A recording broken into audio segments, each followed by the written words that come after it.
Now we've got a pond here to service. Now one thing I look out for with every pond is fish pox, which is a herpes virus. So when you see these little lumps on the fish, it's really important that you need to terminate this fish because this is a contagious condition. And then we must consider that all these fish also carry it, just like a herpes. Now if these fish are healthy and happy, there's no reason why this should affect them. But if the immune system falls, if they're overpopulated, if they don't get the right nutrition, or for any other reason, then they can also break out with these pox. So this is something we need to be very careful of. We don't want it getting in natural waterways, and we need to be very responsible with it.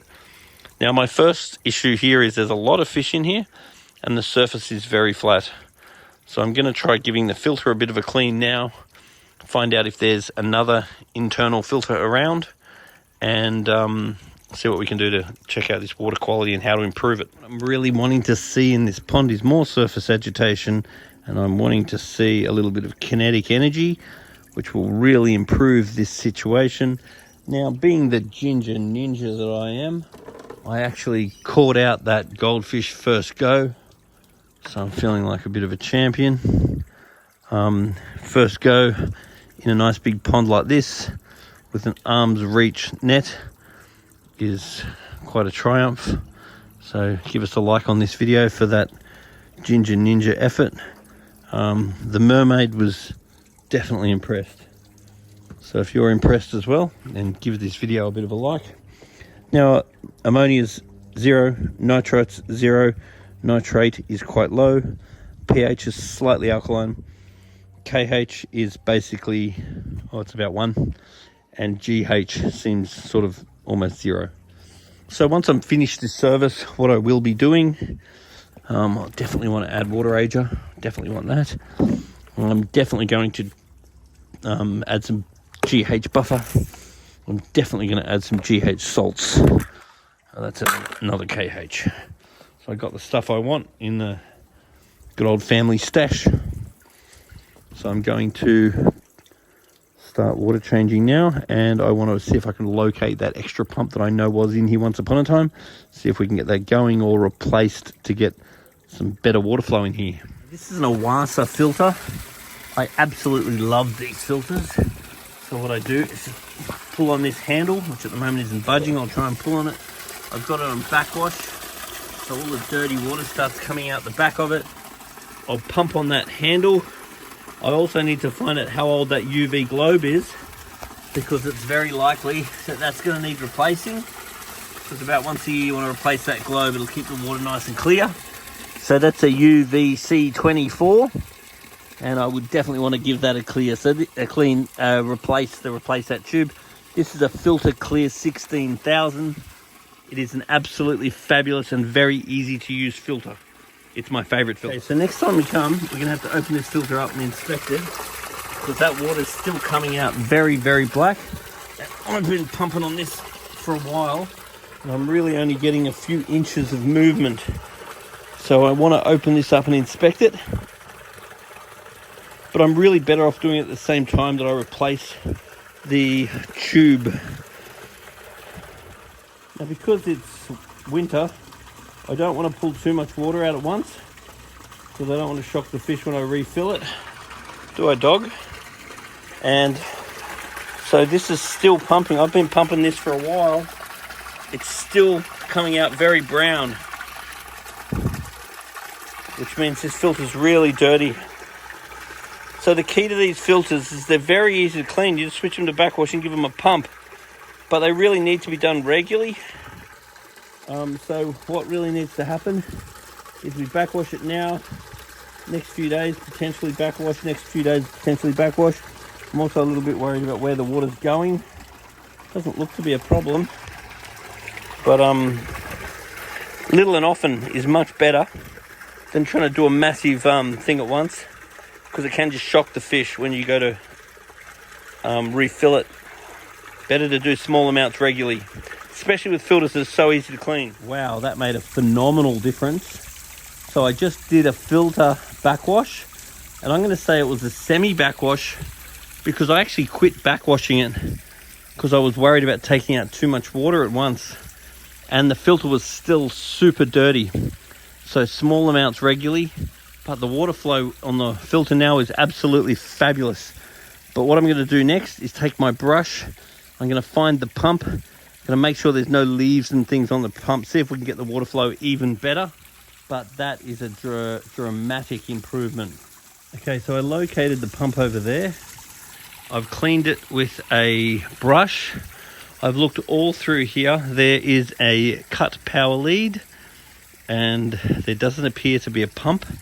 I'm sure there was years ago, but anyway, that doesn't appear to be there. I've pulled out heaps of that.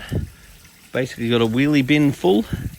So what I need to do now is grab my net, start scooping a lot of that off. Now, it's very usual when I leave a pond for the pond to look worse than when I got there. That's because I disturb everything up. But this is a very good filter, and it is very clogged already.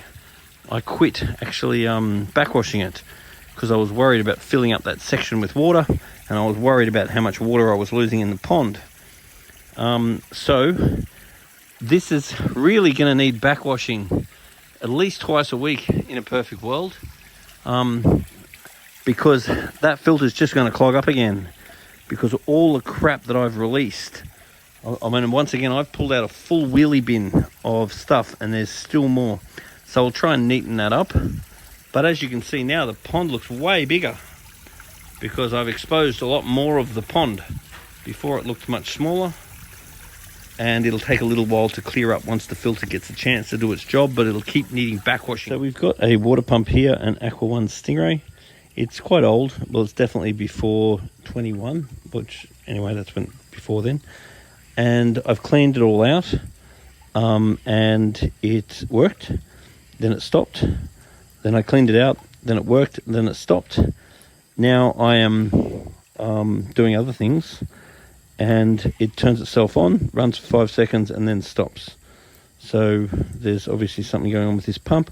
I've checked the connections. It looks to be plugged in properly, and it looks to be switched on properly. There it goes. Turned itself on again.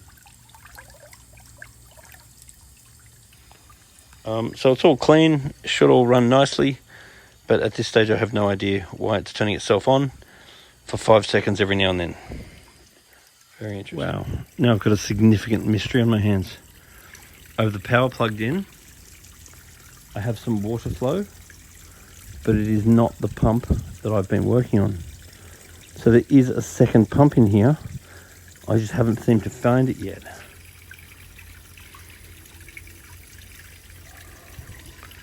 Wow. Okay. So the mysteries continue. So if I find that pump in there somewhere, obviously it's winter, so this isn't heaps good fun.